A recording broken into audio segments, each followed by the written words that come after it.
মাই গু আগে ব্যাংকে দৌড়িছে না পাড়িয়া ছাড়ার মাঝে যে দৌড় দিছে ও চিন্তা করলাম ব্যাংক যখন বাসাই লিছে তো মানুষ তো আমার কাছে কোনো বিষয় নয়।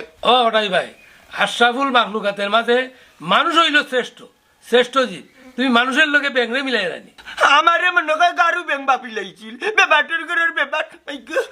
ও ওটাই ভাই, জানো না হিঙ্গির মন্ত্র হাত দেলাই তো আপন গাত। আমরা মানুষ মানুষের অবহেলা করে দিচ্ছি, আজকে এই অবস্থা।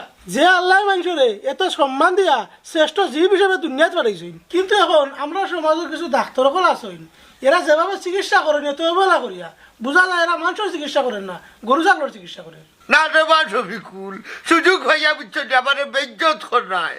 আমি তো ফার্মেসির সব ঔষধের নাম পাই। ও মনে করছি আমি মনে করি ডাক্তার হয়ে গেছি বুঝছো নি, কিন্তু ডাক্তারেও আজ এত সুজার নাই। আজ খুব বুঝলাম তোমার তা অপমান করা দেখিয়া। আর বুঝতে গীতা করতে বা মন্তাজ আলীর হায়াত আছে টিকা পাচ্ছে, নাইলে অতদিনে মরার কথা।